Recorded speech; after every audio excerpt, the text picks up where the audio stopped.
चलो अब शांति। Redox start कर रहे हैं अपन, ठीक है। रेडॉक्स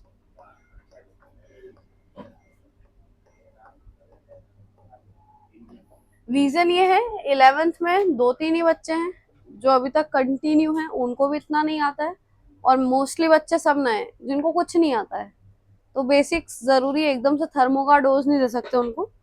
इस वजह से फिजिकल केमिस्ट्री में अब शुरुआत, अब उनने एटॉमिक मोल कंसेप्ट कुछ नहीं पढ़ा, तो एटलीस्ट रेडॉक्स तो आना ही चाहिए, सो दैट उससे रिलेटेड बहुत सी चीजें जो हम थर्मो में यूज करेंगे, है ना, एनर्जी वगैरह क्या है उनको पता होना चाहिए।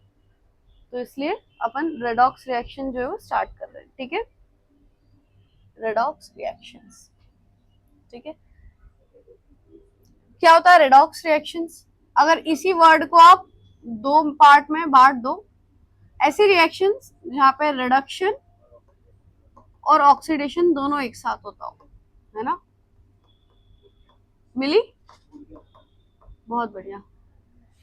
रिडक्शन और ऑक्सीडेशन एक साथ होता हो, ठीक है। और रिडक्शन और ऑक्सीडेशन के बहुत टाइम से बहुत सारे डेफिनेशंस रहे हैं, है ना। और हर टर्म से अपन क्या समझते हैं कि ये भी रिडक्शन हो सकता है, इसको भी ऑक्सीडेशन कह सकते हैं। तो कौन कौन से ऐसी चीजें रही हैं एक बार ब्रीफली देख लेते हैं, ठीक है। जैसे कि ऑक्सीडेशन मतलब क्या? Addition of oxygen. अगर कहीं पे ऑक्सीजन का एडिशन हो रहा है तो वो क्या कहलाता है? ऑक्सीडेशन। या फिर रिमूवल ऑफ हाइड्रोजन, हाइड्रोजन का रिमूवल भी क्या कहलाता है? ऑक्सीडेशन कहलाता है। या फिर gain of electron. Oxygen hydrogen से बढ़कर फिर हम एक जनरलाइज फॉर्म में आ गए कि अगर इलेक्ट्रॉन्स के फॉर्म में आपको समझना हो कि ऑक्सीडेशन हो रहा है या रिडक्शन, तो आप क्या बोलते हैं? अगर इलेक्ट्रॉन का एडिशन होता है, एडिशन होता है लूज होता है, लॉस होता है ना, तो यहाँ पे गेन नहीं आएगा, क्या आएगा? लॉस। अगर इलेक्ट्रॉन्स कोई दे रहा है, डोनेट कर रहा है, दैट मीन्स वहां क्या हो रहा है? ऑक्सीडेशन हो रहा है। रिडक्शन में ठीक इसका उल्टा, रिमूवल ऑफ ऑक्सीजन। ऑक्सीजन अगर रिमूव हो रहा है तो वो रिडक्शन है। एडिशन ऑफ हाइड्रोजन, हाइड्रोजन का एडिशन भी क्या है? रिडक्शन है। और gain of electron, gain of electron भी क्या है? रिडक्शन है। ये सारी चीजें अगर कहीं पे इनमें से कुछ भी हो रहा हो तो वो ऑक्सीडेशन या रिडक्शन की कैटेगरी में आता है। अब इसके नॉर्मल थोड़े बहुत एग्जांपल्स देख लेते हैं, है ना, तो तुम्हारे माइंड में चीजें क्लियर हो जाएगी। लिख लिया सबने एग्जाम्पल?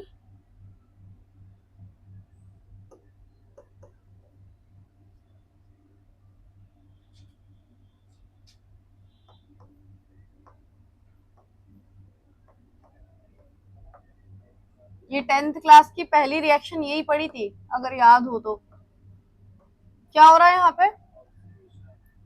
क्या हो रहा है? देखो पहले मैग्नीशियम अकेला था, मैग्नीशियम में ऑक्सीजन जुड़ गया, यहाँ पे जाके देखो यहाँ से यहाँ में क्या चेंज आ रहा है, यहाँ से हमें क्या चेंज आ रहा है? ऑक्सीजन जुड़ गया, मतलब क्या हो गया? ऑक्सीडेशन, है ना। क्या हो गया? ये ऑक्सीडेशन हो गया। और देखो लिखते जाना है ना। ये क्या हो गया? वो सेव नहीं हुआ होगा क्या? आपको वहां से करना था, वो गई। अरे तो वही तो करना था, पहले करना चाहिए आप। अब नहीं आएगा, चलो ठीक है, इतना क्या था।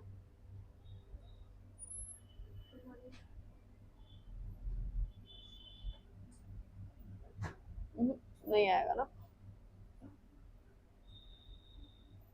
चलो कोई नहीं। लिख लिया ना अभी तक जितना? एग्जाम्पल वाला डायरेक्ट करते हैं। पहला एग्जाम्पल हमने देखा मैग्नीशियम प्लस ऑक्सीजन। दूसरा example sulphur plus oxygen, sulphur dioxide, यहाँ पे 2 कर लेना, ये भी 2 हो जाएगा। तीसरा फिर से 1 तो नहीं हुआ है?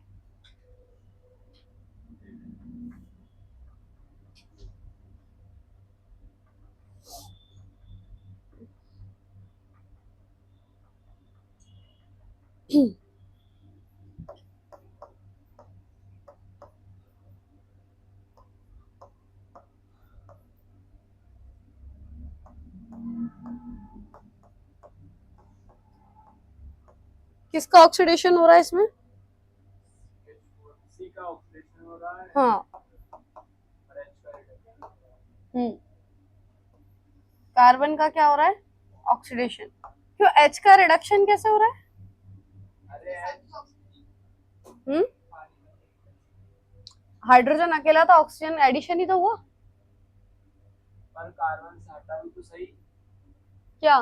तो रिमूवल ऑफ हाइड्रोजन क्या कहलाता है? रिडक्शन। ऑक्सीडेशन। अरे हाँ सॉरी, इसको अभी नींद से उठने में टाइम लगेगा, जब तक आप लोग बाकी एग्जाम्पल देखो, है ना।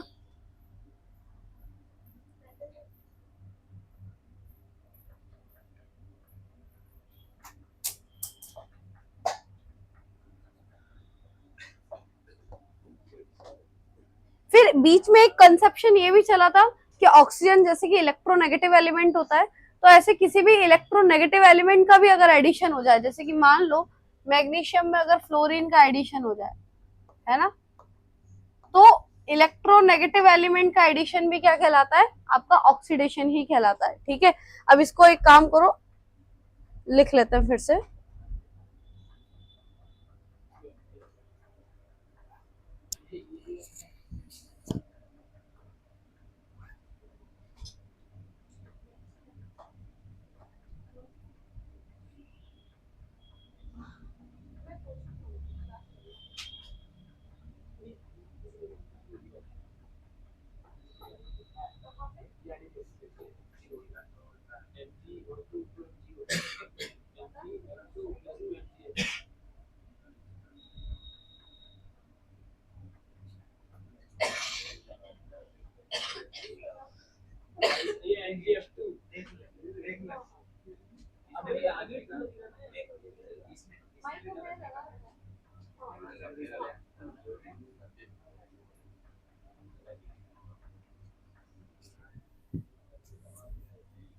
क्या लिखा अभी जो नए बच्चे आए, देख लो, हम लोग रेडॉक्स रिएक्शन पढ़ रहे हैं।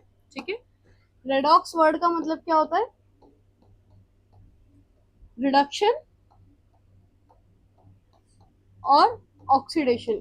ऐसी रिएक्शन जहां पे रिडक्शन और ऑक्सीडेशन एक साथ हो, उसको आप क्या बोलते हो? Redox reaction. ठीक है, ऑक्सीडेशन में हमने क्या क्या देखा, क्या क्या हो सकता है? एडिशन ऑफ ऑक्सीजन, या तो ऑक्सीजन का एडिशन हो जाए, या तो रिमूवल ऑफ हाइड्रोजन, हाइड्रोजन का क्या हो जाए? रिमूवल हो जाए, या फिर लॉस ऑफ इलेक्ट्रॉन, इलेक्ट्रॉन का क्या हो जाए? लॉस हो जाए। और इधर रिमूवल ऑफ, लिख लेना फटाफट जितने भी अभी आए हो, removal of oxygen, addition of hydrogen, और तीसरा गेन ऑफ इलेक्ट्रॉन।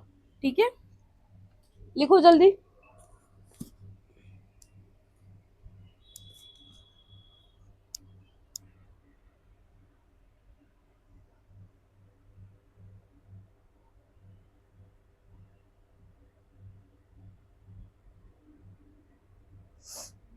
हाँ, अभी एक और क्या देखा हमने?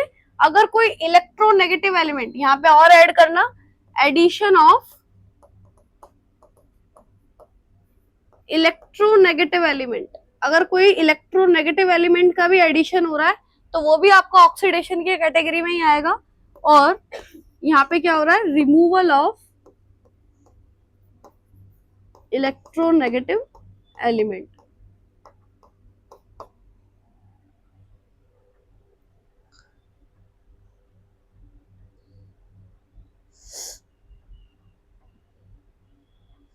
अब ऐसे एनसीईआरटी में बहुत सारे एग्जांपल्स तुमको मिल जाएंगे, उसको ट्राई कर करके देख लेना। ठीक है, लिखा तुम लोगों ने? यहाँ तक हो गया, और उसके बाद ये वाले एग्जांपल्स लिख लो। ठीक है, ये एग्जांपल्स लिखो।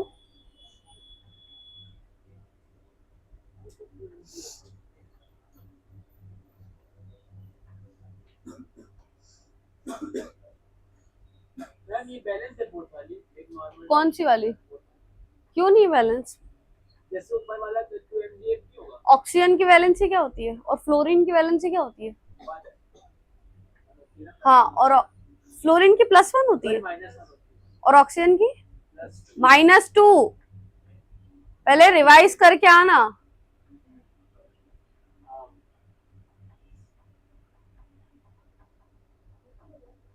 बच्चों जैसे क्रिस क्रॉस मेथड से निकाल रहे हो फॉर्मूले अभी तक, गजब है यार। लिख लिया सबने? ठीक है, अब हमको बाकी सारी चीजें तो तुमको समझ में आ जाएगी। ये गेन और लॉस इलेक्ट्रॉन वाला एक बार देख लेते हैं। इसमें एग्जांपल देखना, इलेक्ट्रॉन्स के टर्म में इसलिए हम बोलने लग गए, जैसे कि मान लो ये सोडियम है और ये क्या है, क्लोरीन है आपके पास, ठीक है। क्लोरीन को आप ऐसे लिखते हो और ये सोडियम, ये दोनों मिलके क्या बना रहे हैं, 2NaCl बना रहे हैं। तो आपको ये रिएक्शन पता है क्या होता है? न्यूट्रलाइजेशन। सोडियम क्या करता है, सोडियम इलेक्ट्रॉन देता है। यहाँ पे सोडियम का ऑक्सीडेशन स्टेट क्या है, 0। क्या है, 0 ऑक्सीडेशन स्टेट है। अब जब आप यहाँ पे जाओगे तो आपको पता है Na किस फॉर्म में एग्जिस्ट करता है, Na+Cl-1 ऐसा होता है। तो ये देखो 0 से +1 में जा रहा है। कहाँ पे जा रहा है, 0 से +1 में जा रहा है। तो हम क्या बोल रहे हैं, कहाँ पे जा रहा है, 0 से +1 में जा रहा है। तो इसको आप क्या बोलोगे, +1 में कब गया होगा, वो न्यूट्रल से जब उसने इलेक्ट्रॉन दिया होगा, है ना। कैसा हुआ होगा, ये सोडियम है, सोडियम Na+ में कन्वर्ट हो जाएगा एक इलेक्ट्रॉन देकर। तो ये लॉस ऑफ इलेक्ट्रॉन है, मतलब ये क्या हो रहा है, ऑक्सीडेशन, ठीक है। और क्लोरीन की बात करें, ये भी यहाँ 0 में है और 0 से ये काय में जा रहा है, -1 में जा रहा है, ठीक है। क्लोरीन क्या करेगा, एक इलेक्ट्रॉन लेकर काय में चला जाएगा, -1 में चला जाएगा, ठीक है। तो ये क्या हो रहा है, गेन ऑफ इलेक्ट्रॉन, इसी को आप क्या बोलते हैं, रिडक्शन। तो ये इस टाइप की जो रिएक्शन है ना, जहां पे सब एक साथ हो रहा हो, ये देखो, ये इसमें क्या हो रहा है, सब एक साथ हो रहा है। आपका ऑक्सीडेशन भी हो रहा है सेम रिएक्शन में और रिडक्शन भी हो रहा है। इस टाइप के रिएक्शन को आप बोलते हो रेडॉक्स रिएक्शन। क्या बोलते हो,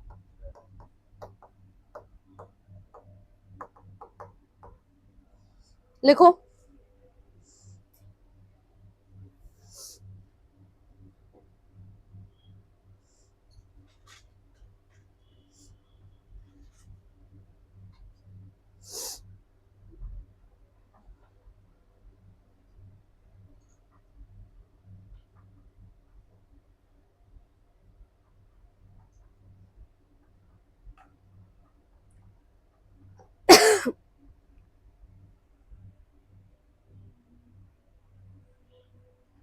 अब अपने साथ वालों को जो अभी नहीं आए हैं सब बोल देना, 9:30 का टाइम है, दैट मीन्स 9:30 का टाइम है। आपको 9:30 पे एटलीस्ट कोचिंग में तो आओ, है ना। लेट कोई नहीं होना, और जिसका छूट रहा है ना, फिर छूट रहा है, डबल से फिर एक्सपेक्ट कर मत लेना क्लासेस का।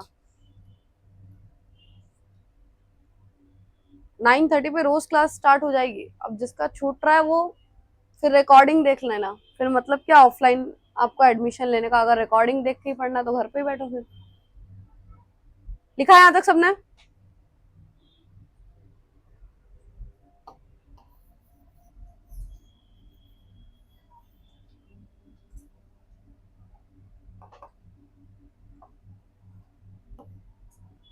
देखो सबका हो गया ना। अब समझना ध्यान से कि जब ये इतनी सारी डेफिनेशन आ रही थी कि किसका एडिशन किसका रिमूवल, तो फिर हमने क्या करा, उसको जनरलाइज करा कि हटाओ इन सबको, बहुत सारा कॉम्प्लिकेशन हो गया, इतने सारे डेफिनेशन पे नहीं जाना। हम फंडा सीखते हैं फिर ऑक्सीडेशन नंबर का। किसका, ऑक्सीडेशन नंबर का। अब जो काम आएगा आपके यही काम आएगा, है ना। ये सारे डेफिनेशन तो आपके एनसीईआरटी में मेंशन है और आप कहीं ना कहीं आप 10th क्लास में पढ़ के भी आए होगे, ठीक है। और आपके जो काम आने वाला है वो जेई के पर्पज से, है ना। अगर आप ईमानदारी से देखो तो जेई में वो सब अगर आप नहीं भी पढ़ोगे तो चलेगा, कोई मतलब नहीं है जेई नीट के लिए, है ना। आपको यहाँ है, यहाँ से क्वेश्चंस बनते हैं। कोई नहीं पूछेगा कि ऑक्सीजन का एडिशन से क्या हो रहा है, या उस टाइप से आपके क्वेश्चंस बनेंगे ही नहीं। लेकिन हाँ, ऑक्सीडेशन नंबर से क्वेश्चन बनते ही बनते हैं, ठीक है। तो ऑक्सीडेशन नंबर हेडिंग डालना सब और लिखना क्या होता है ऑक्सीडेशन नंबर। लिखो, इट इज अ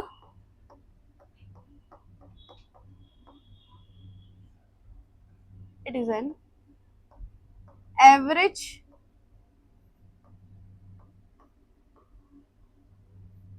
चार्ज पर एटम इन अ मॉलिक्यूल। लिखो,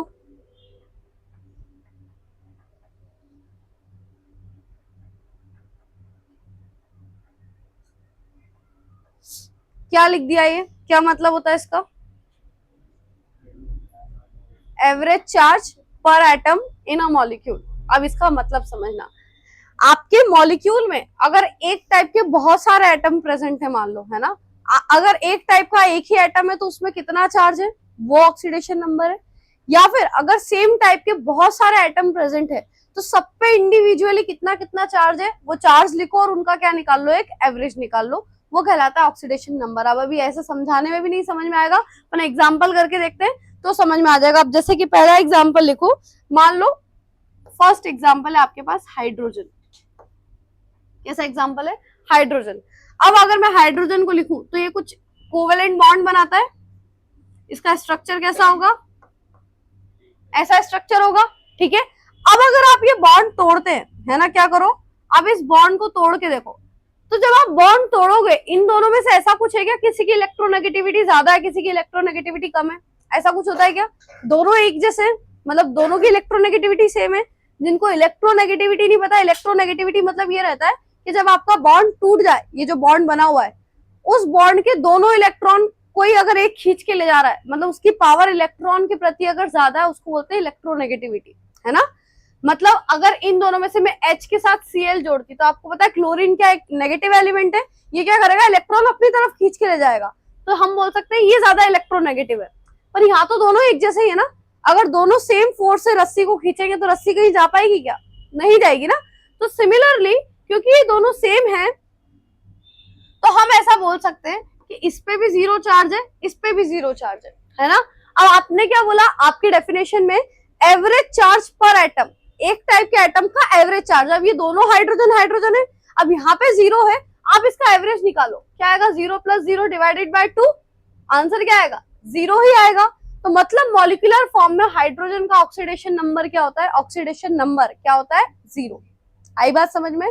आपको ऐसे ही जो छोटे छोटे होंगे वो तो तुम लोग डायरेक्ट स्ट्रक्चर बना के देख सकते हो। स्ट्रक्चर बनाना है, बॉन्ड तोड़ना है, जिसकी इलेक्ट्रोनेगेटिविटी ज्यादा होती है, जिसकी जो वैलेंसी होती है, अगर आपको याद हो, उतने इलेक्ट्रॉन इधर इधर दे देना है और आपको क्या मिल जाएगा, उसका ऑक्सीडेशन नंबर मिल जाएगा, ठीक है। अब सेकेंड एग्जाम्पल अगर मैं HCl का लूं, देखो सेकेंड एग्जाम्पल अगर मैं HCl का लूं, ध्यान से समझना, HCl पे मैं ऐसे बॉन्ड बनाऊंगी।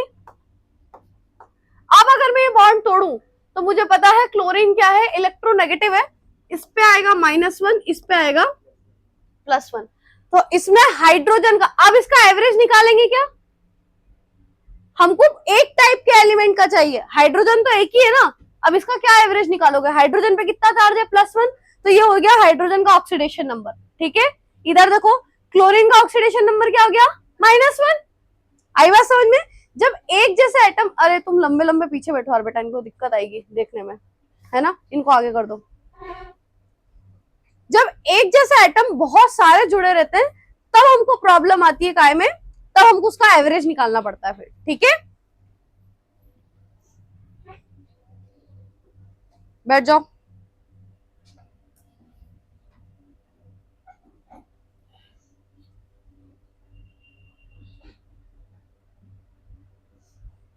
लिखो फटाफट।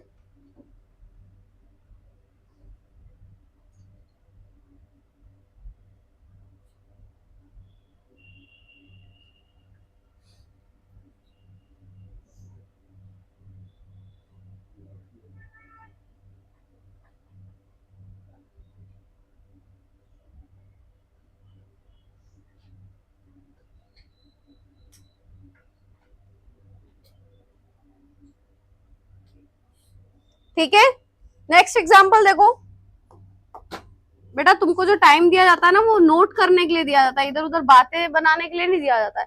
कार्बन डाइऑक्साइड का स्ट्रक्चर कैसा होता है, oxygen double bond carbon double bond oxygen. अब इसका बॉन्ड तोड़ोगे तुम, क्या आएगा देखो, अगर तुमको नहीं समझ में आ रहा चार्ज वैलेंसी कितनी है तो जितने बॉन्ड तोड़ रहे हो उतना चार्ज लगा दो। कार्बन और ऑक्सीजन में ज्यादा इलेक्ट्रोनेगेटिव कौन है? ऑक्सीजन। आपने 2 बॉन्ड तोड़े, कितना चार्ज आ गया इस पे? -2 का। इस पे -2 का है तो इस पे क्या आएगा? +2 आएगा। सेम इस ऑक्सीजन का तोड़ा, इधर -2 आया तो इधर कितना आएगा? +2। अब अगर मैं बोलूं इस कार्बन का ऑक्सीडेशन नंबर कितना है तो कितना आ जाएगा? +4। कार्बन तो एक ही है ना, नंबर ऑफ एटम थोड़ी ना निकालना है। यहाँ 2 आएगा ना, 2 ऑक्सीजन है तो आप 2 से डिवाइड करोगे। एवरेज क्या कर रहे हो? पर एटम, एक एटम पे कितना है? अब वहां एक ही एटम पे 4 है तो 4 ही रहेगा ना। डेफिनेशन याद रखो, एवरेज चार्ज पर एटम, किसी मॉलिक्यूल में एक एटम पे कितना एवरेज चार्ज आ रहा है वो है ना।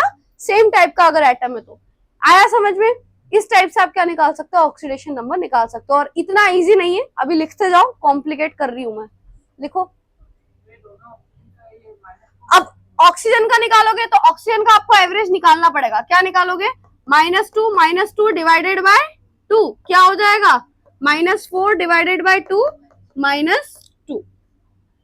ठीक है।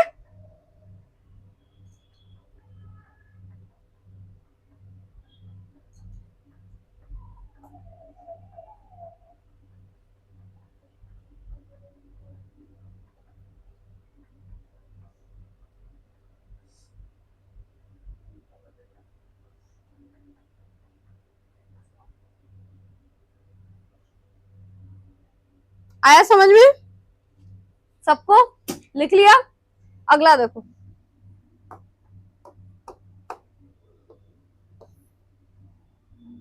C3O4, ये आपका O4 ये ना, हाँ नहीं C3O2 O2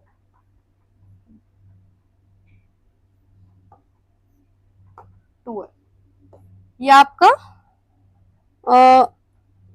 previous year question है, एडवांस वगैरह में पूछा जाता है इसका ऑक्सीडेशन नंबर बहुत। कार्बन का निकालना है इसमें आपको। किसका निकालना है? ऐसे पता है वहां पे ऐसे अंडरलाइन कर देते हैं कि इस अंडरलाइन वाले एटम का आपको क्या करना है? ऑक्सीडेशन नंबर निकालना है। ठीक है, नाम लिख लो इसको, कार्बन सब ऑक्साइड कहते हैं इसको, कार्बन सब ऑक्साइड। इसका स्ट्रक्चर बना देती हूँ और आप खुद ट्राई करो। 3 कार्बन है, 2 ऑक्सीजन ऐसे डबल बॉन्ड से जुड़े हुए हैं। हाँ निकालो, निकालो एक बार ढंग से, थोड़ा दिमाग लगाओ, इतना इजी नहीं होगा।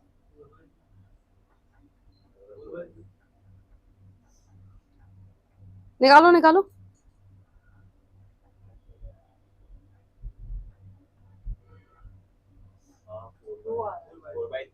4/3 आएगा, ढंग से निकालो। बॉन्ड्स तोड़ो सारे ढंग से। 4/3 आएगा ना। 4/3 आ रहा है यस मैम। सबका? कोने कोने वाले में +2 है, बाकी सब में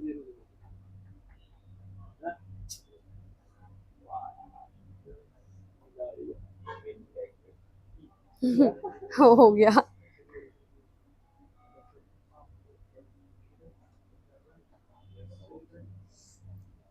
देखो तोड़ो सारे बॉन्ड।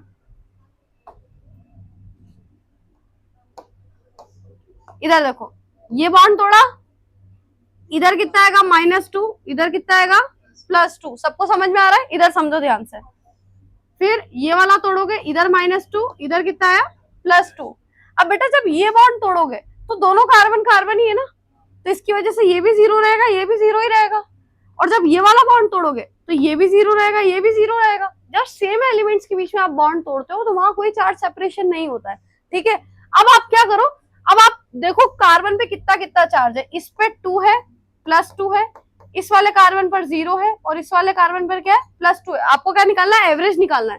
कार्बन पर ऑक्सीडेशन नंबर ऑफ कार्बन निकालना है तो आपको क्या करना पड़ेगा? एवरेज लेना पड़ेगा।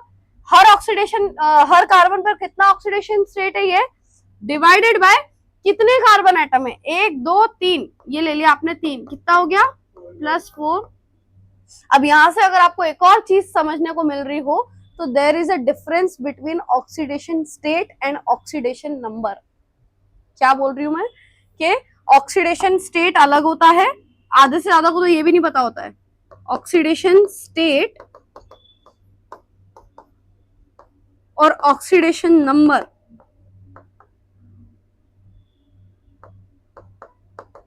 दोनों अलग चीज है। कैसे अलग चीज है? ना ना ना ना ना, oxidation state is a individual charge on any atom, है ना, किसी भी एटम का इंडिविजुअल चार्ज कितना है। जैसे कि ऑक्सीडेशन स्टेट अलग अलग हो सकती है हर एटम पे। कार्बन की यहाँ पे 3 ऑक्सीडेशन स्टेट्स है, +2 0 +2, अलग अलग, हर कार्बन अलग अलग ऑक्सीडेशन स्टेट में एग्जिस्ट कर सकता है। लेकिन जब आप ऑक्सीडेशन नंबर की बात करते हो तो आपको सबका क्या एवरेज लेना पड़ता है। तो ऑक्सीडेशन नंबर आपको एक एवरेज बताता है कि लगभग ये एवरेज चार्ज रहेगा जितने भी एटम्स है। लेकिन ऑक्सीडेशन स्टेट इंडिविजुअल एटम की बात करती है कि इस एटम पे पर्टिकुलर, अगर आप खाली यूं बोल दो ना ऑक्सीडेशन स्टेट निकालनी है, ऑक्सीडेशन नंबर मैंने डायरेक्ट बोल दिया कार्बन का ऑक्सीडेशन नंबर निकालो, लेकिन जब मुझे ऑक्सीडेशन स्टेट निकलवानी होगी तो मुझे मेंशन करना पड़ेगा कौन सा वाला कार्बन है। आ रही बात समझ में? ऑक्सीडेशन स्टेट सबकी अलग अलग हो सकती है, लेकिन ऑक्सीडेशन नंबर आपको एक एवरेज निकालना पड़ता है। ठीक है, आई बात समझ में? लिख लो, जो बोला वो अपने वर्ड्स में लिखो जिससे याद रहे बाद में।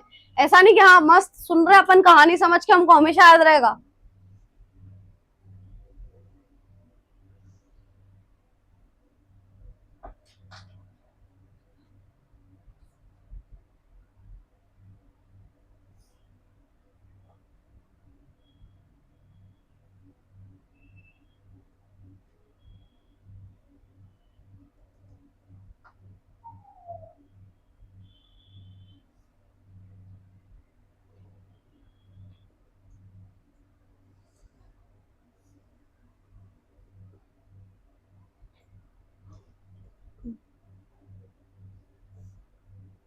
लिख लिया?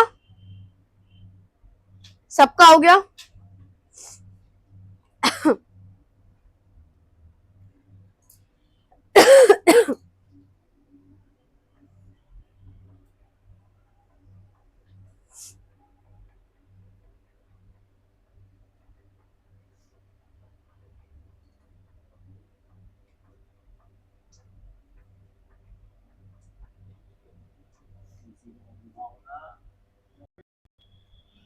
बहुत जल्दी आ गया यार मनीष, तुमको नवरात्रि सबकी है भाई? अच्छा, हमारे घर पे तो होती नहीं है। शाम को भी तुमको जल्दी भागना है, सुबह भी जल्दी नहीं आना है। सबका हो गया? नेक्स्ट लिखो, रूल्स टू, हेडिंग डालना,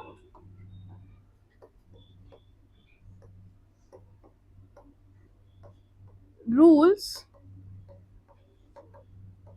टू फाइंड ऑक्सीडेशन नंबर।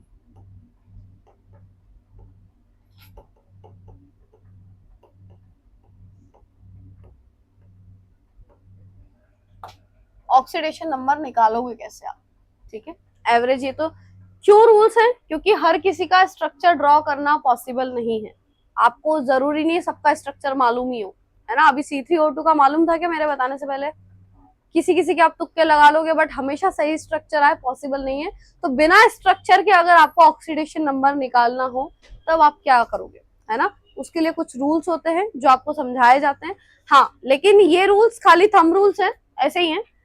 अगर इन रूल्स के अकॉर्डिंग हम एक प्रिडिक्शन करते हैं कि लगभग इतना ऑक्सीडेशन नंबर इस रेंज में आना चाहिए, ठीक है, उस रेंज में अगर ऑक्सीडेशन नंबर नहीं आ रहा है आपके ट्रिक लगाने से, तो आपको क्या करना पड़ेगा फिर एक्चुअल ऑक्सीडेशन नंबर के लिए? तो आपको फिर स्ट्रक्चर ड्रॉ करना ही पड़ेगा, ठीक है। और वो कहीं कहीं पे होगा, क्योंकि स्ट्रक्चर में कुछ वेरिएशन आ जाता है, कोई एक्स्ट्रा टाइप का बॉन्ड वॉन्ड मिल जाता है, इस वजह से वो उससे अलग अलग आता है। अदरवाइज आपका जो इस रूल से आएगा वो सेम आपके स्ट्रक्चर से भी आएगा। अभी एग्जाम्पल के थ्रू समझा दूंगी जब भी वो वेरिएशन आएंगे। अभी अपन स्टार्ट करते हैं। कोई है क्या? बिल्ली है? चलो, आ जाएगा, चलो ठीक है। पहला लिखिए। हम्म,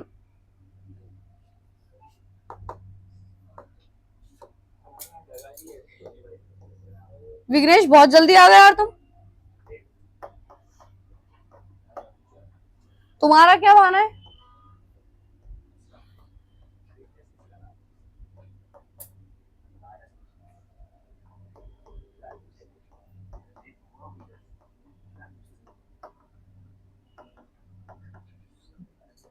देखो अब इधर सुन लो, जितने भी लेट हो रहे हो या नहीं आ रहे हो, 9:30 एग्जैक्ट आपकी क्लास स्टार्ट हो जाती है। और इवन अगर ज्यादा से ज्यादा लेट भी होगा तो 9:35 तक लेट होगा। 9:35 तक एक एक बच्चा इस कोचिंग में आ जाना चाहिए, भले मैं आऊं या नहीं आऊं। समझ में आ रहा है? अगर आप लेट होते हो, आपका जो भी छूट रहा है, आपको रिकॉर्डिंग मिल जाएगी, आप रिकॉर्डिंग से पढ़ो, कोई दिक्कत नहीं है। लेकिन फिर मुझसे डाउट मत पूछने आ जाना, क्योंकि आप उस टाइम पे क्लास में नहीं थे जब मैंने पढ़ाया था। ठीक है? फिर वो आपकी टेंशन है, आप कैसे उसको कवर कर रहे हो। तो खास करके 11th वाले, तुम लोगों की वजह से मैंने बेसिक चैप्टर उठाया रेडॉक्स, वरना हमको थर्मोडायनेमिक्स करना था। ठीक है? 11th वालों की वजह से ही बेसिक चैप्टर उठाए कि इनको छोटी छोटी चीजें क्लियर होगी, तब जाके हम आगे ये चीज अच्छे से कर पाएंगे, पूरी केमिस्ट्री समझ पाएंगे। ठीक है? तो तुम लोगों के लिए अगर कोई इनिशिएटिव लिया जा रहा है तो आपको उसमें आगे रह के आना पड़ेगा टाइम से।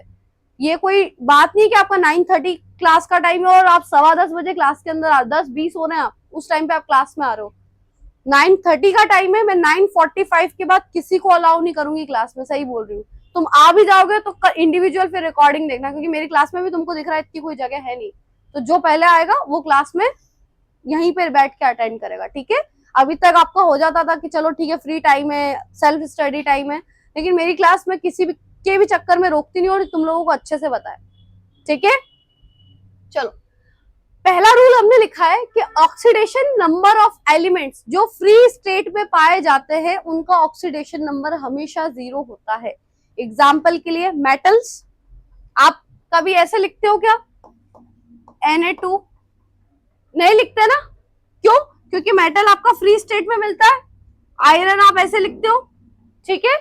आप अगर इसी की जगह कोई गैस लोगे तो आप H2 लिखोगे, क्योंकि आपको पता है ये मॉलिक्यूलर फॉर्म में मिलता है ना, ये फ्री एटॉमिक फॉर्म में नहीं मिलता है। तो ऐसे जो भी मेटल्स होते हैं वहां पर आपका जो एटॉमिक नंबर होता है, या एटॉमिक नंबर नहीं, ऑक्सीडेशन नंबर जो होता है, वो ऑक्सीडेशन नंबर क्या होता है? 0 होता है। जैसे कि हमने पहला एग्जाम्पल देखा था, ये मैग्नीशियम वाला, ये मैग्नीशियम वाला, ये अकेला था, तो इस मैग्नीशियम का ऑक्सीडेशन नंबर क्या होगा? 0। ये मॉलिक्यूलर फॉर्म में, इसकी हम बात नहीं कर रहे। ठीक है? और मॉलिक्यूलर फॉर्म में भी आपको पता है कि दोनों सेम एटम है तो 0 ही रहेगा वो। ठीक है? तो ये समझ में आया सबको कि अगर फ्री स्टेट में कुछ मिल रहा है तो वहां पर उसका ऑक्सीडेशन नंबर क्या हो जाता है? 0। ठीक है? कोई भी एलिमेंट अगर फ्री स्टेट में मिल रहा है तो आपका ऑक्सीडेशन नंबर रहेगा 0। नेक्स्ट लिखो, oxidation number of group 1 and 2 elements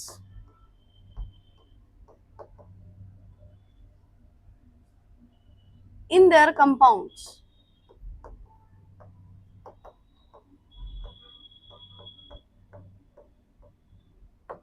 अच्छा, फर्स्ट वाले रूल्स आप ये भी याद कर सकते हो कि फ्री स्टेट में ऐसे जितने भी मॉलिक्यूलर फॉर्म मिल रहे हैं, जैसे कि आपका आ गया हाइड्रोजन, इसको एक काम करता है,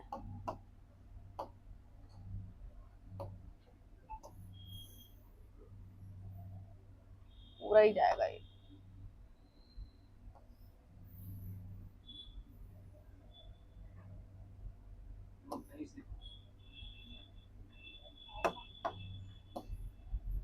अरे यार ये हटेगा भी नहीं।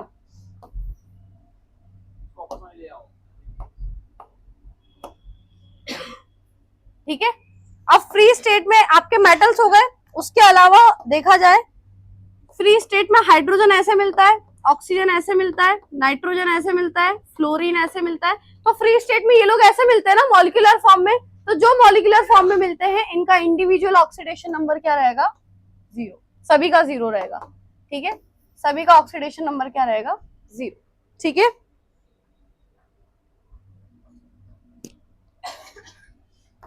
सोडियम, बोरोन, इन सब का भी क्या रहेगा? 0 रहेगा। ठीक है? मैग्नीशियम भी लिख लेना इसमें, मैग्नीशियम है ना, ये सब 0 हो जाएंगे।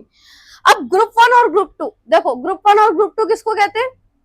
आपका एस ब्लॉक, एस ब्लॉक के दोनों ग्रुप्स, पहले दोनों ग्रुप्स है ना। तुम लोगों ने एलिमेंट्स याद करना स्टार्ट करा? कितने हुए? बोला था ना 20 याद करके आना।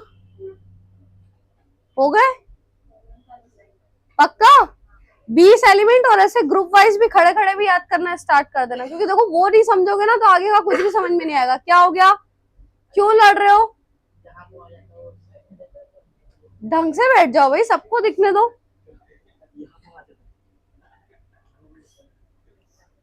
ठीक है, अब ग्रुप 1 और ग्रुप 2, ग्रुप 1 कौन सा है? एस ब्लॉक का पहला ग्रुप क्या है? एलिमेंट्स के नाम। अरे क्यों लड़ रहे हो यार, क्या हो गया?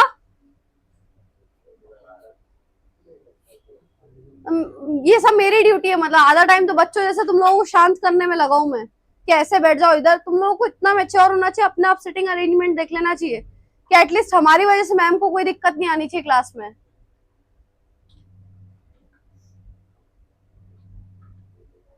हो गया तुम लोगों का? तो मैं स्टार्ट करूं फिर?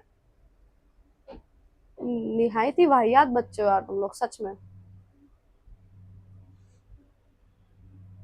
अब आप क्या बोल रहे हो, ग्रुप 1 और 2 के उनके कंपाउंड में आप उनकी ऑक्सीडेशन नंबर की बात कर रहे हो, जैसे कि सोडियम। अभी आपने क्या बोला, सोडियम भी आपका फर्स्ट ग्रुप का है। कौन कौन आता है फर्स्ट ग्रुप में? हाइड्रोजन, लिथियम, सोडियम, पोटेशियम, हेलिना, करे रब से फरियाद, है ना, रुबिडियम, सीजियम, फ्रेंशियम, ये सारे ग्रुप 1 के। इवन आप हाइड्रोजन को तो किसी ग्रुप में कंसीडर ही नहीं करते हो, उसके नीचे से ही लो सारे, है ना। तो ये सारे कौन से हो गए आपके फर्स्ट ग्रुप में हो गए। तो अगर ये नॉर्मल फॉर्म में पाए रहे अकेले फ्री स्टेट में, तो इनकी ऑक्सीडेशन नंबर क्या रहेगा? 0। लेकिन अगर ये किसी कंपाउंड के साथ जुड़े हुए, जैसे कि ग्रुप 1 में सोडियम आता है, सोडियम अगर क्लोरीन के साथ जुड़ा हुआ है, तो अभी आपने देखा कि जब वो किसी क्लोरीन के साथ जुड़ा हुआ रहेगा तो उस पे क्या आएगा? +1, और इस पे क्या आएगा? -1, है ना। अगर मान लो मैग्नीशियम है, मैग्नीशियम 2 क्लोरीन के साथ जुड़ेगा, है ना, तो ये 2 बॉन्ड टूटेंगे, इस पे कितना आएगा? +2, और इंडिविजुअल क्लोरीन पे कितना आएगा? -1। अभी हम क्लोरीन की बात नहीं कर रहे, अभी हम खाली 1 और 2 ग्रुप वालों की बात कर रहे हैं। तो ग्रुप 1 में ऑलमोस्ट सबका कितना होता है? +1, और ग्रुप 2 में सबका कितना होता है? +2। ये तो आप नॉर्मल वैलेंसीज भी याद करते ही हो, है ना। ये लिख लो।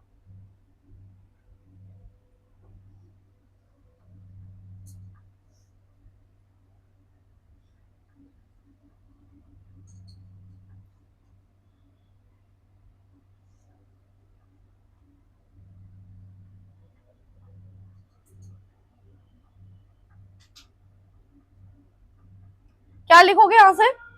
जो ग्रुप 1 है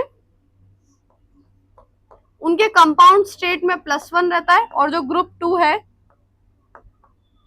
उनका क्या रहता है? +2, +1 और +2। ठीक है, ये लिख लेना। एग्जाम्पल के लिए है ही सही, ये ले लो KF, इधर ले लो बेरिलियम क्लोराइड, है ना। ये सारे एग्जाम्पल्स लिख लेना, ठीक है।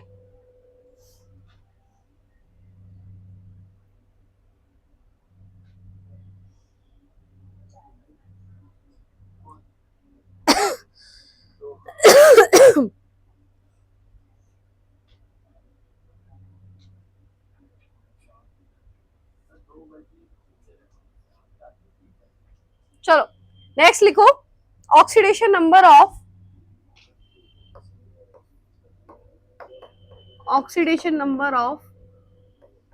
फ्लोरीन। फ्लोरीन के देखो 2 टाइप के ऑक्सीडेशन नंबर हो सकते हैं। फ्लोरीन अगर मॉलिक्यूलर फॉर्म में पाई जा रही है तो क्या होगा? 0। अभी हमने फर्स्ट रूल में यही पढ़ा। और अगर वो आयनिक कंपाउंड में पाया जा रहा है, तो आपको पता है फ्लोरीन इस पूरी पीरियोडिक टेबल का सबसे ज्यादा इलेक्ट्रोनेगेटिव एलिमेंट है, मतलब उससे ज्यादा इलेक्ट्रोनेगेटिव और कोई नहीं हो सकता है ना। तो फ्लोरीन ऑलवेज -1 शो करेगा, कुछ भी हो जाए फ्लोरीन क्या करेगा? अगर वो आयनिक स्टेट में है तो फ्लोरीन की हमेशा क्या रहती है? ऑक्सीडेशन नंबर -1, ठीक है।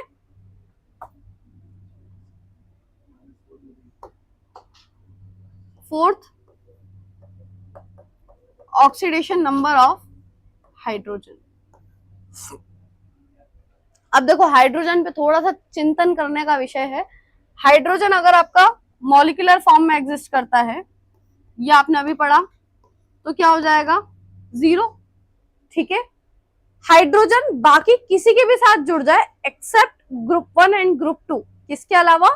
ग्रुप 1 और ग्रुप 2 के अलावा अगर हाइड्रोजन किसी और के साथ जुड़ा हुआ है पूरी पीरियोडिक टेबल में, तो वो हमेशा क्या शो करता है?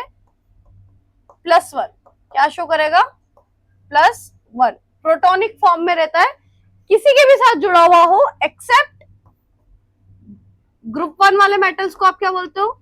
अल्केली मेटल्स, और ग्रुप 2 वालों को क्या बोलते हो? अल्केलाइन अर्थ मेटल्स बोलते हो, है ना? अगर ये नहीं याद रहता है तो आप इसको ग्रुप 1 और इसको आप ग्रुप 2 भी बोल सकते हो। सिर्फ इन दोनों के अलावा अगर हाइड्रोजन कहीं पे भी है तो आपको उसको +1 कंसीडर करके चलना है। एग्जाम्पल के लिए देखो, अभी हमने लिया था HCl, है ना, +1 लिया था, क्लोरीन के साथ जुड़ा हुआ था। इवन आप उसको H2SO4 किसी के भी साथ ले लो, आप H की वैलेंसी +1 ही लेकर चलते हो, है ना, ऑक्सीडेशन नंबर उसका +1 ही लेकर चलते हो। लेकिन अगर वो अल्कली और अल्कलाइन के साथ आ जाए, ऐसा इसलिए क्योंकि हाइड्रोजन बाकी सबके कंपैरिजन में क्या हो जाता है, इलेक्ट्रोपॉजिटिव हो जाता है, लेकिन एस ब्लॉक वाले मैं पहले भी बता चुकी हूँ सबसे ज्यादा इलेक्ट्रोपॉजिटिव रहते हैं। तो जब हाइड्रोजन एस ब्लॉक वालों के साथ किसी के साथ जुड़ा हो, एग्जाम्पल के लिए सोडियम के साथ अगर हाइड्रोजन जुड़ जाए NaH, अब ये हाइड्रोजन +1 वाला नहीं, अब ये हाइड्राइड हो गया है, -1 वाला हो गया है। तो सिर्फ अगर ग्रुप 1 या ग्रुप 2 के साथ अगर हाइड्रोजन जुड़ा है तो आपको उसको हाइड्राइड कंसीडर करना है, और हाइड्राइड का जो ऑक्सीडेशन नंबर होता है वो -1 होता है। कितना होता है? -1। ठीक है, आई बात समझ में? लिख लो।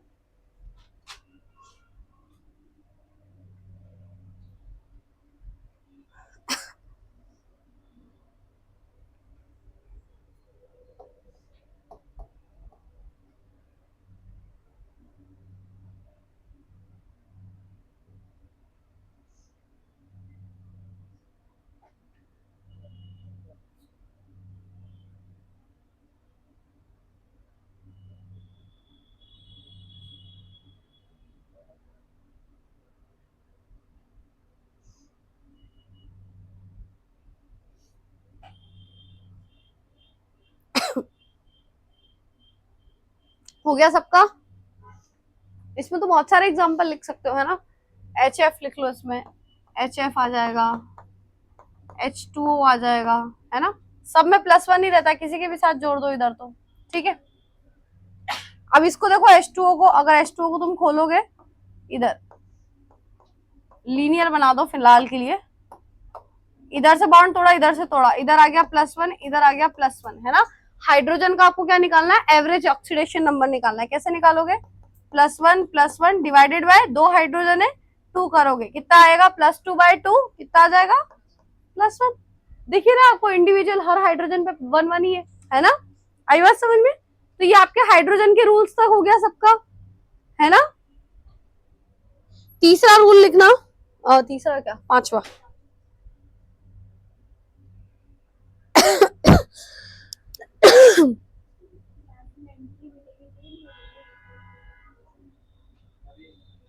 हो गया? हटा दूं स्लाइड, ये लिखना है कुछ? पांचवा, ऑक्सीडेशन नंबर ऑफ ऑक्सीजन। देखो, ऑक्सीडेशन नंबर का कॉन्सेप्ट अच्छे से समझ लो, क्योंकि सच में यहाँ से अभी मैं क्वेश्चंस करवाऊंगी, फिर कर नहीं पाओगे तुम जेई के, है ना। ढंग से समझ लेना यहाँ से। और यही बच्चे कंफ्यूज होते हैं, बड़ी से बड़ी क्लास में चले जाते हैं, ऑक्सीडेशन नंबर निकालना नहीं आता है, और रेडॉक्स रिएक्शन तो तुम भूल ही जाओ अगर तुमको ऑक्सीडेशन नंबर निकालना नहीं आ रहा है तो, है ना। ऑक्सीजन की अगर हम बात करें तो सेम चीज अगर मॉलिक्यूलर फॉर्म में है, अगर मॉलिक्यूलर फॉर्म में तब क्या रहेगी? 0, है ना। अगर वो ऑक्साइड फॉर्म में, किस फॉर्म में है? अब ऑक्सीजन बहुत सारे फॉर्म्स में एग्जिस्ट करती है, जैसे कि ऑक्साइड फॉर्म, ऑक्साइड फॉर्म मतलब O के ऊपर 2 नेगेटिव, तो यहाँ पे इसकी कितनी रहेगी? -2। अगर वो परऑक्साइड फॉर्म में, कौन से फॉर्म में? परऑक्साइड का फॉर्मूला क्या रहता है? O2 2 negative, O2 2 negative. इसका मतलब है कि 2 ऑक्सीजन है और 2 ऑक्सीजन पे क्या आ रहा है? एक एक नेगेटिव इस पे, एक नेगेटिव इस पे। यहाँ पे क्या था? 2 ऑक्सीजन पे डबल बॉन्ड थे, कोई चार्ज नहीं था, और यहाँ एक ही ऑक्सीजन है और उस पे क्या है? 2 नेगेटिव चार्ज है। यहाँ पे 2 ऑक्सीजन है और दोनों पे एक एक नेगेटिव चार्ज है, तो पर ऑक्साइड की क्या हो जाती है? -1। उसके बाद सुपर ऑक्साइड, सुपर ऑक्साइड में क्या रहता है? 2 ऑक्सीजन रहते हैं लेकिन नेगेटिव चार्ज एक ही रहता है ना। तो 2 ऑक्सीजन है और अगर एक नेगेटिव चार्ज है तो पर ऑक्सीजन कितना आ रहा है? बहुत जल्दी आ गए। और तुम? बैठो, इधर आगे ये वाली चेयर ले लो, एक और चेयर लेके आ जाओ, ये आगे बैठ जाओ। अब सोचो, आपको पर एटम बताना, ऑक्सीडेशन नंबर क्या होता है, पर एटम की बात होती है। अगर 2 पे -1 है तो 1 पे कितना होगा, 0.5, आधा, तो यहां पर कितना आ जाएगा, 0.5। ठीक है, नहीं 0.5, ठीक है।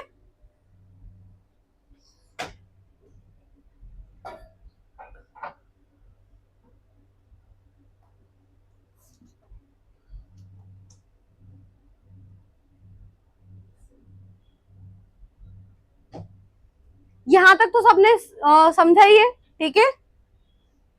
इसको 0.5 की जगह 1/2 लिखो, वो थोड़ा सही रहेगा, डेसिमल में मत लिखो, है ना, फ्रैक्शन में लिखो।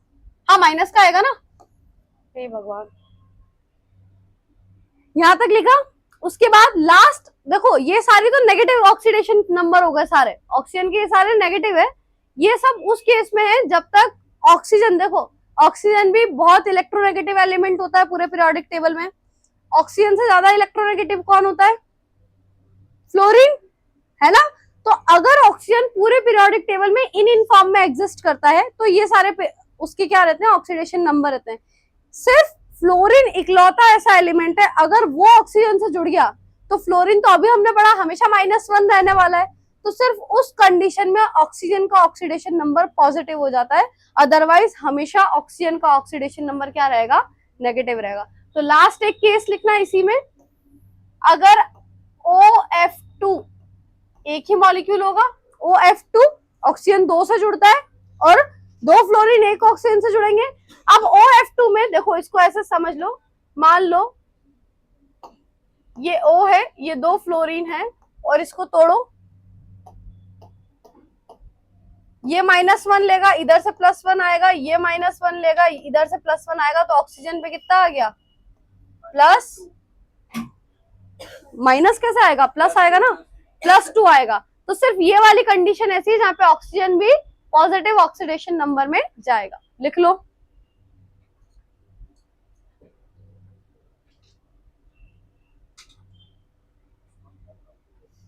क्या,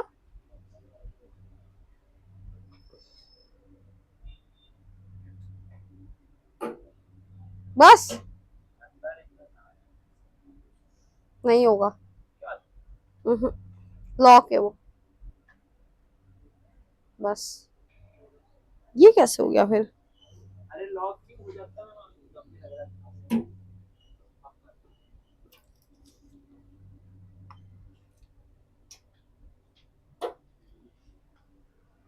ठीक है, हो गया। अच्छा, ये तो अपन ऐसे स्ट्रक्चर बना के निकाल रहे हैं, मान लो डायरेक्टली तुम लोगों ने अगर पहले निकाल रखा है, वैसे 12th वालों ने तो निकाल रखा है, एक्स मान के भी निकालते हो ना, कैसे, जिसका निकालना है अभी यहाँ से जितने फॉर्मूले हुए, मान लो यहां से लो, ये HCl ले लो, है ना, HF ले लो, आपको हाइड्रोजन का निकालना है कितना है, जिसका निकालना है उसको x मान लो, ठीक है। फ्लोरीन का आपको पता है -1 होता है, तो आप क्या करोगे यहाँ पे -1, और पूरे मॉलिक्यूल पे कोई चार्ज नहीं है, मतलब 0, तो x का वैल्यू क्या आ गया, +1। मैथ्स में इक्वेशन सॉल्व करते हैं ना अपन, सेम वैसे। अब H2O में मान लो मुझे ऑक्सीजन पे निकालना है, हाइड्रोजन का पता है H2O, हाइड्रोजन का मैं बोल रही हूँ +1 है, 2 हाइड्रोजन है, दोनों पे कितना है, +1 है, ये इधर लिखा +1, और x मुझे निकालना है, और पूरे मॉलिक्यूल पे कितना है, पूरे मॉलिक्यूल पे कितना है, 0 है, तो इसको सॉल्व कर लो, क्या आ जाएगा, x का वैल्यू -2, ठीक है। तो ऑक्सीजन पे कितना आ गया, -2, जिसका निकालना है उसको x मान लो, बाकी सबके आप वैल्यूज रख के निकाल सकते हो। अब जैसे कि यहाँ पे OF2 की बात करी, OF2 की बात करी, ऑक्सीजन का नहीं पता था, x मान लिया, प्लस कितने फ्लोरीन है, 2 फ्लोरीन है, 2 लिखा, हर फ्लोरीन पे कितना है, -1 है, पूरे मॉलिक्यूल पे कोई चार्ज नहीं है, 0 है, इसको सॉल्व कर लिया, x -2 = 0, x की वैल्यू क्या हो गई, +2। ये मैथ्स के इजी इजी क्वेश्चन सॉल्व करने आते हैं ना, सेम वैसे ऐसे भी निकाल सकते हो। अगर आपको स्ट्रक्चर में कंफ्यूजन हो रहा हो तो आप ये वाला बेस्ट फॉर्मेट है, आप इससे निकाल लो, ठीक है।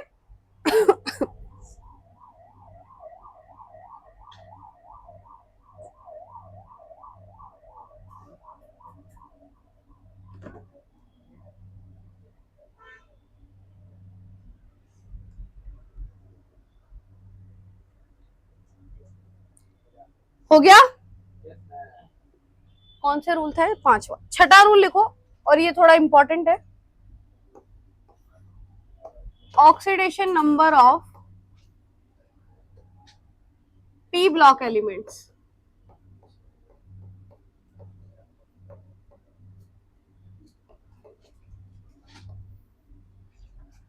Oxidation number of P block. अब आप पूरे पी ब्लॉक की बात कर रहे हो, तो यहाँ पे आप क्या लेते हो? एक रेंज लेते हो। आपको क्या मिलता है? एक फॉर्मूला मिलता है, वहां से आप एक रेंज निकाल सकते हो कि आपके कौन से ग्रुप वाला एलिमेंट है। तो लगभग इससे इस रेंज में उसका क्या आना चाहिए? ऑक्सीडेशन नंबर आना चाहिए। और उस रेंज का फॉर्मूला होता है n-8 से लेकर n। n क्या है? Number of valence electrons. ठीक है, ये आपका फॉर्मूला रहता है। जैसे कि मैं अगर बात करूं एग्जाम्पल के लिए, ग्रुप नंबर 17, ग्रुप नंबर 17 में कौन आ गया? फ्लोरीन, क्लोरीन, ब्रोमीन, आयोडीन, ये सब आ गया। फ्लोरीन का तो आपको पता है -1 है, मतलब आप बाकी सबकी बात कर रहे हो, है ना। और इवन जो सेकंड पीरियड वाले होते हैं वो ज्यादा ऑक्सीडेशन स्टेट शो कर भी नहीं सकते। क्यों? डी है ही नहीं उनके पास, क्या ही करेंगे ज्यादा से ज्यादा वो, है ना। तो जो ज्यादा ऑक्सीडेशन नंबर आता है वेरिएबल वाली चीज, वो आपके डी के बाद से शुरू होती है ना। तो अब जैसे कि मैं ग्रुप 17 की बात कर रही हूँ, तो आपको पता है ग्रुप 17 में सबका आखिरी कॉन्फ़िगरेशन क्या होता है? NH2NP5, यही रहेगा। मतलब आखिरी में 7 इलेक्ट्रॉन्स होते हैं, भले कोई सा भी मैं हेलोजन आइटम उठाऊं, है ना। वैलेंस में कितने इलेक्ट्रॉन होते हैं? वैलेंस इलेक्ट्रॉन 7 इलेक्ट्रॉन रहते हैं। अब ये तुम लोगों को तब समझ में आएगा जब तुम थोड़ा बहुत याद करके आओगे, है ना।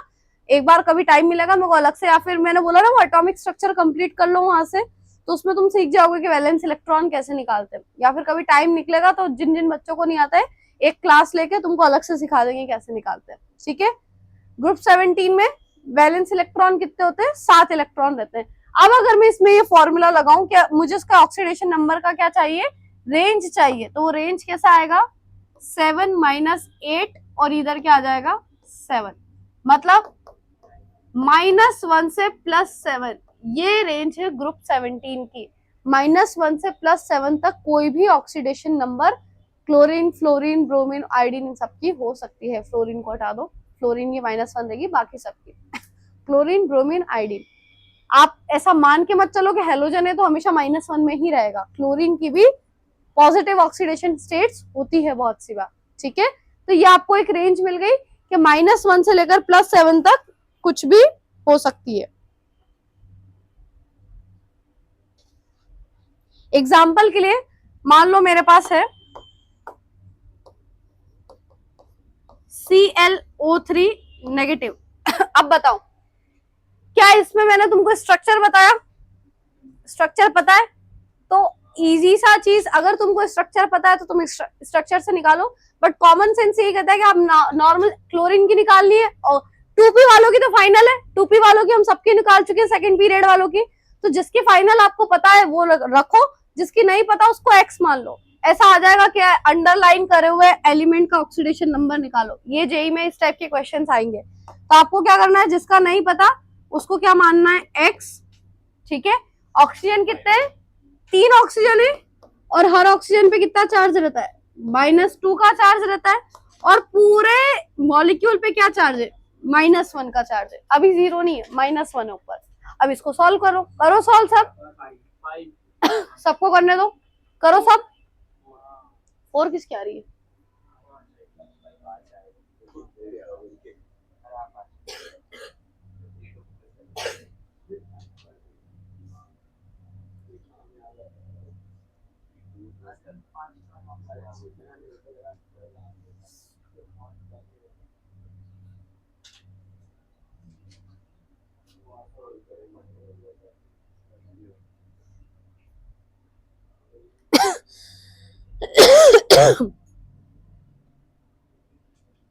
निकाली? क्या आई? ये x, ये हो जाएगा 3 2 6, ये माइनस, तुमने इसको 3 प्लस कर दिया क्या? बहुत बढ़िया। x ये क्या हो जाएगा? +6 -1, x की वैल्यू आ जाएगी +5। हमारी रेंज के अंदर आ रहा है, 17 ग्रुप का है, -1 से +7 में आना चाहिए, आ रहा है, तो आपका ये सही। ठीक है, अब आप बात करो ग्रुप 16 की, इस फॉर्मूले से बताओ ग्रुप 16 की रेंज क्या आएगी? ग्रुप 16 की, 16 मतलब ऑक्सीजन वाला है ना। अब ऑक्सीजन को हटा के नीचे जो NH2 NP4 वैलेंस इलेक्ट्रॉन कितने हो गए आपके पास? 6। अब फॉर्मूला क्या बनता है? 6 माइनस 8 और यहाँ पे आ जाएगा 6, मतलब -2 से +6। प्लस कैसा बनाया मैंने? लहराता हुआ है ना, आड़ा इंटीग्रेशन ठीक है, हॉरिजॉन्टल इंटीग्रेशन हो गया छोटा सा। अब यहाँ -1 ये नहीं करेंगे, या तो -2 करेंगे या फिर +6 तक कुछ भी कर लेंगे, ठीक है। एग्जाम्पल के लिए H2SO4 की निकाल के देखो एक बार, H2SO4 निकालो, इसमें सल्फर की निकालो, निकालो सल्फर की। देखो 2 हाइड्रोजन है, हाइड्रोजन का मैंने क्या बोला, जब वो ऐसे जुड़ा हुआ रहेगा, किसी के भी साथ जुड़ा है तो हाइड्रोजन का क्या रहेगा? +1 शो करेगा, ठीक है। तो 2 हाइड्रोजन है और हर हाइड्रोजन कितना शो करेगा? +1 शो करेगा, ठीक है। हाइड्रोजन लिखा प्लस, सल्फर की निकालनी है, जिसकी निकालनी है उसको क्या मानेंगे? X मानेंगे। ऑक्सीजन कितने? 4 ऑक्सीजन है और हर ऑक्सीजन पे कितना होता है? -2 का होता है, ठीक है। और पूरा H2SO4 पे कोई चार्ज नहीं है तो ये हो गया 0। आप सॉल्व कर सकते हो, करो।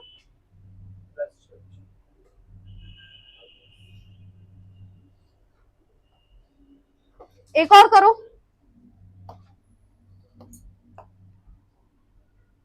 H2S2O7 क्या नाम है इसका? क्या नाम है इसका? ओलियम, है ना। निकालो सल्फर की इसमें,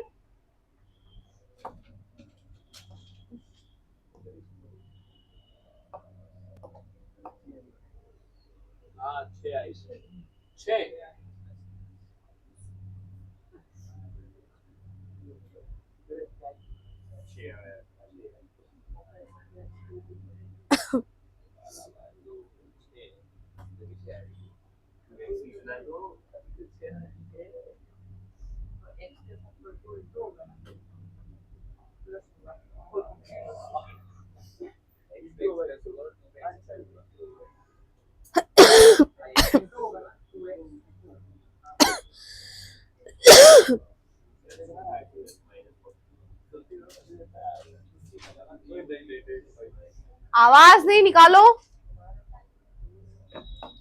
और ऐसे अगर ग्रुप 15 का निकालोगे तो क्या आएगा?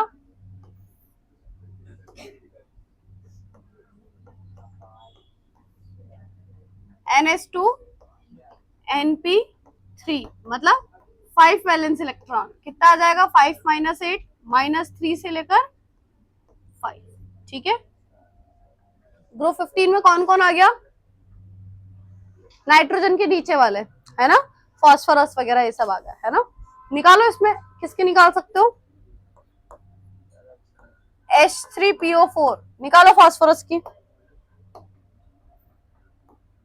निकालो, फास्फोरस की। इधर इसका हो गया, ये दोनों। इधर क्या आया? देखो ये +2, ये +x, ये हो जाएगा -8 = 0। ये कितना हो जाएगा? x = -8 + 8 -2 + 6, ठीक है। इधर क्या हो जाएगा? 2 हाइड्रोजन है, हर हाइड्रोजन पे +1 चार्ज होता है, 2 है और जिनका आपको नहीं पता तो 2x लेना पड़ेगा। और यहाँ क्या हो जाएगा? 7 ऑक्सीजन है और हर ऑक्सीजन पे क्या है? -2 है, 0। इसको सॉल्व करा, +2 + 2x, ये क्या हो जाएगा? -14 = 0। 2x को इधर रखो, -14 उधर गया, प्लस का 14, +2 उधर गया, माइनस का 2, 2x की वैल्यू कितनी आ गई? 12। तो x की वैल्यू कितनी आएगी? +6, आपके रेंज के अंदर है। आया समझ में कैसे होगा? जिसका गलत हो रहा बाई चांस तो लिख लेना, देखकर, ठीक है। अब H3PO4 की बात करी थी, तो 3 हाइड्रोजन और हर हाइड्रोजन पे कितना होता है? +1। फास्फोरस का आपको निकालना है, ऑक्सीजन का 4 है और सब पे होता है -2, ये लिखा 0। +3 + x -8 0, x का वैल्यू आ जाएगा 8 -3, x का वैल्यू आ गया +5। कर लोगे आप? समझ में आ जाएगा? ये आपके रेंज में सारे आ गए, ठीक है। अच्छा, अब एक और क्वेश्चन दे रही हूं,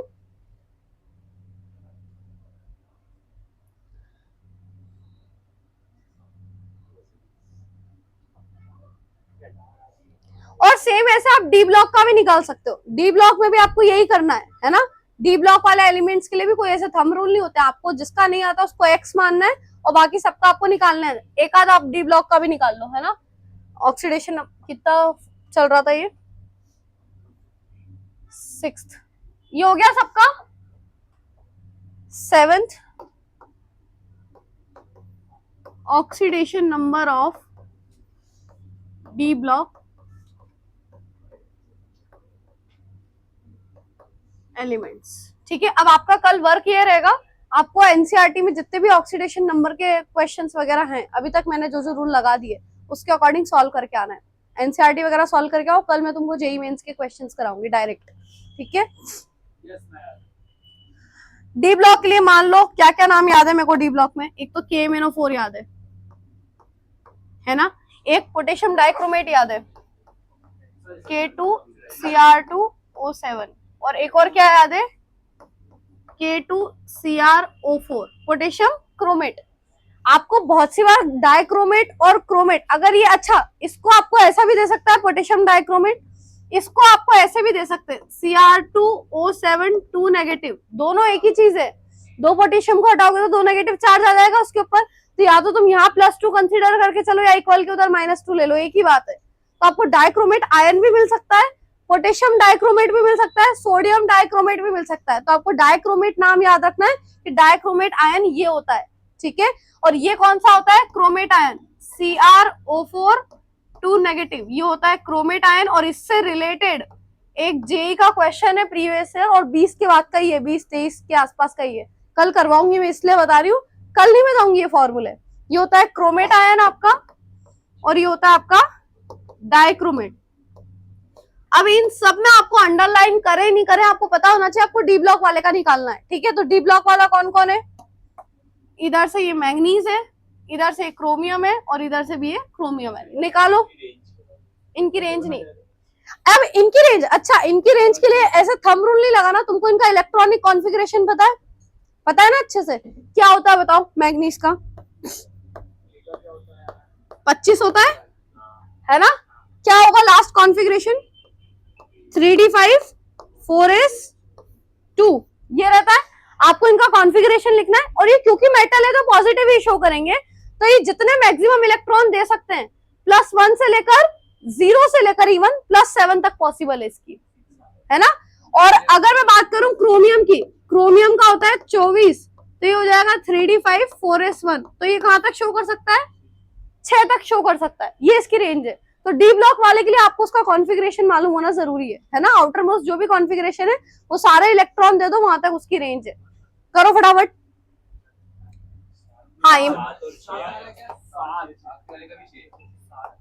देखो क्या होगा, पोटेशियम ग्रुप 1 का है, +1 लिया, मैग्नीज का नहीं पता, X लिया, +4, यह हो गया -2, और ये हो गया 0। करो सॉल्व। ये ग्रुप 1 का था, ग्रुप 1 की +1 बताई मैंने, +1 लिख ली, मैग्नीज का नहीं पता, X मान लिया, ऑक्सीजन की कितनी होती है -2। ठीक है, अब इधर डाइक्रोमेट में अगर ऐसा करना है, ऐसा करना है, जैसे भी करना है कर सकते हो। देखो 2x 7 ऑक्सीजन है, और हर ऑक्सीजन पे -2 का चार्ज है, और इक्वल में क्या है, -2 है। इधर क्या हो जाएगा, x +4, और हर ऑक्सीजन पे -2 है, और इधर क्या हो जाएगा, -2। करो सॉल्व।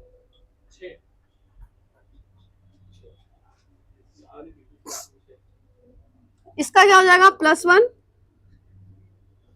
+x, ये हो जाएगा -8, ये हो जाएगा 0, x का वैल्यू हो जाएगा 8 -1, x का वैल्यू आ जाएगा +7। तो देखो मैग्नीज की रेंज में ये +7 वो कर सकता है। ठीक है, इधर क्या हो जाएगा, 2x = -14, उधर जाके +14 हो जाएगा, वही x की वैल्यू आ जाएगी +6। इधर क्या हो जाएगा, x -8, उधर जाके +8 हो जाएगा, x की वैल्यू आ जाएगी +6। ठीक है, आया समझ में सबको। ऑक्सीडेशन नंबर निकालने आए, सारे रूल्स पढ़ के आना अच्छे से। ठीक है, और एक दे रही हूं मैं, हो गया सबका, लिख लो फटाफट।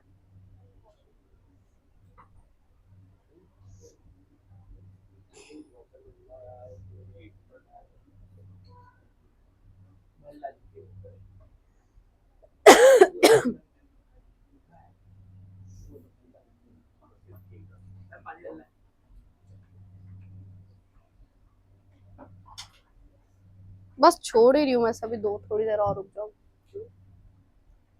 स्टार्ट करनी है ना, 11 बज गए, बजने वाले 11। दूसरी क्लास भी तो स्टार्ट करनी है।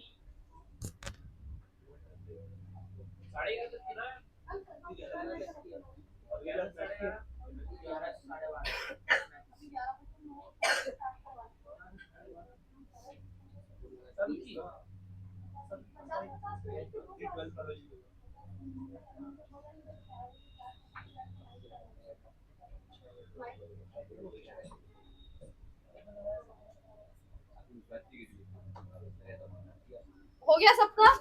आ रहा है तुम लोगों को समझ में बेटा? दिक्कत तो नहीं आ रही? थोड़ी बहुत आएगी, मैं समझ रही हूँ, पर उसके लिए तुमको एलिमेंट्स याद करने पड़ेंगे बेटा, है ना। और तुमको कुछ भी डाउट आता है ना तो क्लास से हटके तुम मुझसे पूछ लिया करो कि मैम ये वाला याद नहीं हो रहा, ये आपने ये कैसे लिखा था मुझे बता दो। अगर तुमको क्लास में बाय चांस ऐसा लग रहा है कि हमको नहीं आ रहा है तो अलग से पूछ लिया करो कि मैम आपने वहां पे ऐसा क्यों लिखा था। बट पूछोगे तो मुझे समझ में आएगा कि हाँ तुमको ये डाउट आ रहा है। और ये सिर्फ इनके लिए नहीं है, सबके लिए है। ऐसा नहीं कि उनको कोई स्पेशल ट्रीटमेंट दे रही हूँ नया है तो। तुमको भी अगर, और तुम लोग तो मार खाओगे अगर अलग से पूछोगे तो, फालतू की चीज है। ढंग की पूछना है ना। अगर नहीं समझ में आ रहा है कहीं पे भी, और ये 11th वालों के लिए मेनली, 12th वालों के लिए नहीं है ना। 12th वाले अगर पूछ रहे हो तो ढंग की चीज पूछना, नहीं तो मत पूछना। 11th वाले क्योंकि अभी अभी 10th पास करके आए हैं, उनको इतनी सारी चीजें नहीं पता है ना। तो बाय चांस अगर तुम कहीं पे भी फंसते हो तो तुम पूछ लिया करो कि मैम आपने ऐसा क्यों लिखा था, यहाँ ऐसा क्यों आ रहा है, अब ये ऐसा क्यों लिखा है। या आप एटॉमिक स्ट्रक्चर पढ़ोगे तो आपको समझ में आ जाएगा ये ऐसा क्यों लिखा है ना। और जितना जल्दी हो सके एटॉमिक स्ट्रक्चर कंप्लीट करो। वो पूरी प्लेलिस्ट डली हुई है, क्योंकि मैं बोल रही हूँ कि मुझे टाइम मिले, पर तुम देखना मुझे टाइम मिलता है नहीं। ये लोग बेचारे अपने एक एक डाउट पूछने के लिए कितने कितने दिन वेट करते रहते हैं। तो तुम वो वीडियो देख के खत्म करो और एलिमेंट्स याद करो। जितनी चीज तुम्हारे हाथ में तुम उतना तो करो, ठीक है। अब एक क्वेश्चन दे रही हूँ, सब करो फटाफट। H2SO5 ये आज का आखिरी क्वेश्चन है। सल्फर की निकालो इसमें से, और सब हर कोई अपने हाथ से करेगा, पड़ोसी के हाथ से कोई नहीं करेगा, ना पड़ोसी के दिमाग से करेगा। करो अपना अपना।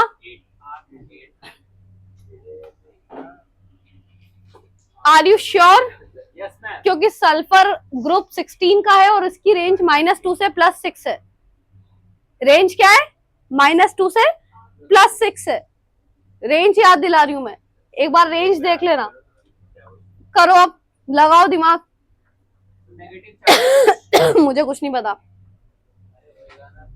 निकालो निकालो।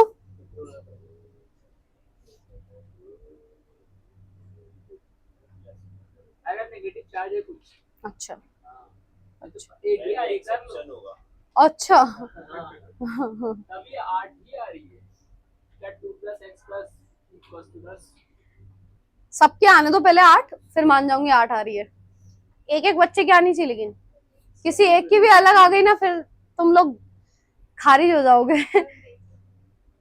मैंने क्या बताया, तुमने नहीं लिखी अभी? तो फिर देखो,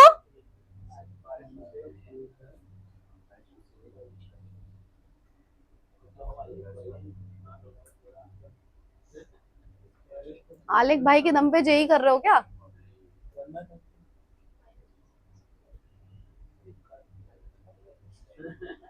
सबकी आ गई? +8 आ रही है क्या सबकी? तुम लोगों की आई? +8 आ रही है? सबकी आ रही है? अब मैंने स्टार्टिंग में ये चीज बोली थी कि बहुत सी बार ऐसा होगा कि आपका आंसर रेंज के बाहर आएगा, और उस टाइम पे आपको क्या स्ट्रक्चर याद रखना है। क्या करना है? स्ट्रक्चर याद करना है। जब ऐसा कहीं फंस जाओ कि रेंज के बाहर आ रहा है, मतलब समझ जाओ कि आपके स्ट्रक्चर में कुछ ना कुछ ऐसा हुआ है कि वो जो ऑक्सीडेशन नंबर है वो बदल रहा है। आप क्या लेकर चल रहे हो? सारे ऑक्सीजन को -2 लेकर चल रहे हो, दोनों हाइड्रोजन को +1 लेकर चल रहे हो। अब आप स्ट्रक्चर देखोगे, स्ट्रक्चर कैसा है। आपने देखा था स्ट्रक्चर में अलग अलग चीजें पॉसिबल होती है। सल्फर टोटल 6 बॉन्ड बनाता है, पता है आपको? अब कैसे बॉन्ड बनाता है? आपको सल्फर को देखो, हाइड्रोजन दोनों आपको ऑक्सीजन से चिपकाने रहते हैं, है ना। मान लो एक ऑक्सीजन मैंने डबल बॉन्ड से यहाँ बना दिया, एक ऑक्सीजन मैंने डबल बॉन्ड से यहाँ बना दिया। अभी कितने ऑक्सीजन बचे हुए? अगर मैं एक और डबल बॉन्ड बना दूंगी तो 6 कंप्लीट हो जाएगा। तो मैं 2 बॉन्ड क्या करूं? सिंगल बना दूं, ठीक है। ऐसे सल्फर के जितने भी ऑक्सी एसिड्स होते हैं ना, तुम बना बना के देखा करो कि 6 बॉन्ड है। सल्फर के हो गए, क्रोमियम के हो गए, फास्फोरस के हो गए, अलग अलग एसिड्स। एटलीस्ट केमिकल बॉन्डिंग में स्ट्रक्चर पढ़े ना अपन ने? केमिकल बॉन्डिंग में स्ट्रक्चर पढ़ेंगे नहीं पढ़े? तो वो सारे स्ट्रक्चर को रिवाइज करना कि कैसे लिखने हैं वो स्ट्रक्चर, ठीक है। अब क्या करा, यहाँ पे मैंने एक OH लगा दिया। अब ऑक्सीजन कितने बच रहे हैं, 2 ऑक्सीजन बच रहे हैं ना, 5 है भाई। तो यहाँ पे आप क्या बना सकते हो, ये पर एसिड लिंकेज आ गई, आई कि नहीं पर एसिड लिंकेज। अब आपको सल्फर पे काउंट करने स्ट्रक्चर से, करो, लगाओ दिमाग, अब तो कर सकते हो भाई, अब तो स्ट्रक्चर तक बता दिया मैंने। हाँ देखो, ये वाला ऑक्सीजन का बॉन्ड तोड़ोगे, एक एक बॉन्ड तोड़ते जाओ और सल्फर के पास लिखते जाओ। यहाँ आएगा -2, यहाँ आएगा +2। ये वाला बॉन्ड तोड़ा, यहाँ आएगा -2, यहाँ आएगा +2। ये वाला बॉन्ड तोड़ा, यहाँ आएगा -1, यहाँ आएगा +1। ये वाला बॉन्ड तोड़ा, ये होगा +1, ये होगा -1, ठीक है। सल्फर पे तो खाली यही बॉन्ड्स का असर पड़ रहा है, बाकी सब सल्फर से जुड़े ही नहीं है। तो कितनी आ गई इसके ऊपर, +2 +2 +1 +1 हो गई +6। अब गलती कहाँ हुई हमारे फॉर्मूले में, गलती ये हुई, अब अगर आप ये तो सल्फर से जुड़े हुए थे, अब आप बाकी वालों पे देखो, कौन सा कलर लूं, ब्लू। देखो अब इस ऑक्सीजन की बात देखो, ये ऑक्सीजन ऑक्सीजन दोनों सेम है, तो अब आप यहाँ करोगे तो यहाँ 0 आएगा, यहाँ 0 आएगा, यहाँ करोगे तो यहाँ क्या आएगा, -1 आएगा, और यहाँ क्या आएगा, +1 आएगा। अब आपके एक ऑक्सीजन ऐसा, आपने सारे ऑक्सीजन पे चार्ज क्या -2 कंसीडर करके रखा है, पर यहाँ पे एक आपका परऑक्साइड लिंकेज है जहाँ पे -1 चार्ज भी है। आ रही बात समझ में। तो ये आपके फॉर्मूले में तो वो सारे ऑक्सीजन को एक जैसा ही ट्रीट करेगा ना, उसको क्या फर्क पड़ता है सुपर ऑक्साइड है पर ऑक्साइड है, ऑक्सीजन के अलग अलग लिखवाए ना तुमको मैंने ऑक्साइड्स। तो इस वजह से कुछ कुछ चीजें ऐसी होंगी जहां पे तुम्हारा आउट ऑफ रेंज आंसर जाएगा, और वहां के लिए तुमको ऐसे स्ट्रक्चर मालूम होना चाहिए, पता होना चाहिए कि सल्फर 6 बॉन्ड बनाता है, फास्फोरस 5 बॉन्ड बनाता है ना। और अगर मान लो कोई हेलोजन वाला आ गया, हेलोजन वाले कितने बॉन्ड बनाते हैं, हेलोजन वाले कितने बॉन्ड बनाएंगे, मान लो ब्रोमीन ले लिया तो 1 2 3 4 5 6 7, ये तो एक नॉर्मल बॉन्ड बन गया उनका, जब वो -1 शो करते हैं। अब उनको अपने सारे इलेक्ट्रॉन्स यूज करने हो तो ये डबल बॉन्ड, ये डबल बॉन्ड, मेजरली इस टाइप के बॉन्ड्स वो बनाते हैं, ठीक है। तो आपको पता होना चाहिए, अगर ऑक्सीजन जुड़ा है तो ऑक्सीजन को कैसे जोड़ोगे, अगर OH जुड़ा है तो OH को कैसे जोड़ोगे। तो आपका वर्क क्या रहेगा, आज का जितना पढ़ाया NCERT से रिवाइज करना है, नोट्स तो क्या हैंड टू हैंड बनाना ही बनाना है, ठीक है। नोट्स में 12th वालों के लिए ये सजेशन है, ज्यादा रामायण महाभारत मत लिखो, स्टार्टिंग में आज जितना लिखवाया बस उतना लिखो, उसके बाद से ऑक्सीडेशन नंबर के जितने रूल मैंने लिखाया एक एक लाइन बस इतनी ही लिखनी है। NCERT से पूरी थ्योरी नहीं लिखना है तुमको, 11th क्लास के नोट्स में इतनी मेहनत नहीं करनी है तुमको, 12th क्लास के नोट्स पहले अच्छे से बनाओ, ठीक है। पॉइंट टू पॉइंट लिखा, क्वेश्चंस करो बहुत सारे, जितना आज पढ़ा, इवन ओपी टंडन उठाना, और भी तुमको NCERT में कोई भी क्वेश्चन दिख रहा है तुमको सारे प्रैक्टिस खुद से करके आनी है। अगर तुम प्रैक्टिस करके आओगे तो कल मैं जेई वाले क्वेश्चंस करवा पाऊंगी, समझ रहे हो, नहीं तो मैं नहीं करवा पाऊंगी भाई, फिर मुझे एक एक क्वेश्चन लेकर बैठना पड़ेगा। 11th वालों के लिए वर्क ये है कि जितना पढ़ाया है नोट्स बनाओ तुम अच्छे से, तुम्हारी कोई अभी तुमको इतना हेक्टिक थोड़ी ना कि तुमको बोर्ड्स का भी पढ़ना है, तुमको तो खाली 11th का ही पढ़ना है ना। तुम आज जो पढ़ा यहीं पे बहुत सारा टाइम मिल जाता है, और आज से पता पड़ गया अपना क्या शेड्यूल होने वाला है। NCERT उठा के लाओ, NCERT नहीं मिल रही भाई मोबाइल में डाउनलोड हो जाती है, बुक लेके आओ, कुछ भी करो, नोट्स का काम भले तुम यही कंप्लीट कर लो, घर जाके सिर्फ क्वेश्चन प्रैक्टिस करो, पूरा रिवाइज करो बार बार, ठीक है। केमिकल बॉन्डिंग एक वर्क दोनों क्लास के लिए, केमिकल बॉन्डिंग में जो इस टाइप के स्ट्रक्चर्स मिलेंगे तुमको ओपी टंडन में, सारे ऑक्सी एसिड्स वाले है ना, सल्फर के सारे ऑक्सी एसिड्स हो गए, फास्फोरस के सारे ऑक्सी एसिड्स हो गए, सब बच्चे मिलकर बना के देख लेना कौन सा एसिड कैसे बनाया जाता है। और एक बच्चा कोई भी रात तक, अगर जिसका अगर अभी बन जाता है, पर वेट करना कि सब बना लें, जब सबका बन जाता है कोई भी एक बच्चा ग्रुप में भेज देना कि हाँ इतने एसिड्स मेरे पास इकट्ठे हो गए और इनके ये स्ट्रक्चर्स हैं, सो दैट अगर किसी आलसी बच्चे ने नहीं करा होगा तो उसको एटलीस्ट डायरेक्ट देखने को मिल जाएगा। लेकिन जब मैं बोलूं एक बार मुझसे पूछ लेना कि मैम डालना है या नहीं डालना, पहले मुझसे पर्सनल पूछ लेना, उसके बाद डालना, ठीक है। और मिल जाएगा ग्रुप में, इसका मतलब ये नहीं कि कोई भी पर्सनल मेहनत ही ना करे। मैंने मेरे से पूछने का क्यों बोला, मैं मना भी कर सकती हूँ कि नहीं भेजना है ग्रुप में, और कल आके मैं सबकी कॉपी में चेक करूंगी फिर, ठीक है। ये एसिड्स के सारे लिंक आपको पता होना चाहिए, कौन सा कैसे जुड़ रहा है, और इतना तो तुम भी पढ़ सकते हो, ठीक है। आज की क्लास का सब कुछ समझ में आया, कोई दिक्कत, खत्म करूं तो अब लाइन से जाओ और अपनी अपनी क्लास में बैठते रहो।